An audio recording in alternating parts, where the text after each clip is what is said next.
अगले financial year 2022 से 23 के बजट को पेश होने में अब कुछ ही दिन रह गए हैं। इस बजट से आम आदमी को बहुत सी उम्मीदें हैं। दरअसल कोरोना महामारी, बढ़ती महंगाई और ज्यादा मेडिकल खर्च ने आम आदमी की हालत बिगाड़ दी है। ऐसे में वित्त मंत्री निर्मला सीतारमण उसके दर्द पर मरहम लगा सकती हैं। वो 1 फरवरी को संसद में बजट पेश करेंगी। ये उनका चौथा बजट होगा। आइए आपको बताते हैं कि बजट में किन उपायों से आम आदमी की जिंदगी आसान हो सकती है। इनकम टैक्स रेट्स में कमी।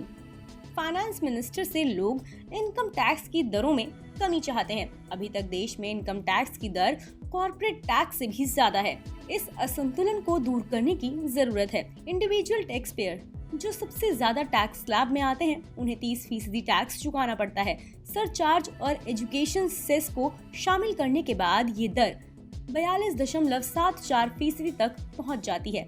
इसके मुकाबले घरेलू कंपनियों पर टैक्स की दर सिर्फ 25% है। सरचार्ज और एजुकेशन सेस के बाद ये दर थोड़ी बढ़ जाती है। उम्मीद है कि वित्त मंत्री बजट में सालाना 10 लाख रुपए से ज्यादा इनकम टैक्स वाले इंडिविजुअल टैक्स पेयर को राहत देने के लिए टैक्स की दर 30% से घटाकर 25% करेंगी। डिडक्शन और एग्जेम्पशन लिमिट में वृद्धि। बीते कुछ सालों में लोगों की कॉस्ट ऑफ लिविंग तेजी से बढ़ी है। इसकी वजह tuition fees, medical expenses, rental expenses सहित जरूरी खर्चों में वृद्धि है। Finance minister Nirmala Sitharaman middle class को राहत देने के लिए इन उपायों को कर सकती हैं। इससे इकोनॉमी में भी डिमांड बढ़ने में हेल्प मिलेगी और लोगों को सेविंग्स बढ़ाने का भी मौका मिलेगा। नंबर 1, इनकम टैक्स एक्ट 1961 के सेक्शन 8C के तहत डिडक्शन की लिमिट बढ़ाकर 2.5 लाख रुपए कर दी जाए। अभी इस सेक्शन के तहत सालाना डिडक्शन लिमिट 1.5 लाख रुपए है। नंबर 2, होम लोन पर चुकाए जाने वाले इंटरेस्ट पर डिडक्शन की लिमिट बढ़ाकर 2.5 लाख रुपए कर दी जाए। अभी होम लोन के इंटरेस्ट पर सालाना 2 लाख रुपए डिडक्शन लिमिट है। नंबर 3, फाइनेंस मिनिस्टर इस मुश्किल के वक्त में किराए पर घर देने वाले मालिकों को राहत दे सकती है। उनके लिए स्टैंडर्ड डिडक्शन को 30% से बढ़ाकर 40% किया जा सकता है।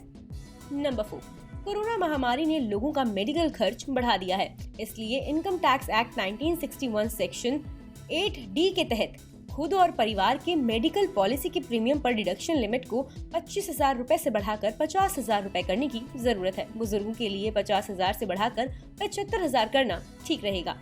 नंबर 5, सेविंग्स अकाउंट में जमा पैसे के ब्याज पर मिलने वाले टैक्स के दायरे में bank fix deposit, post office और ऐसी दूसरी स्कीमों को भी लाने की जरूरत है।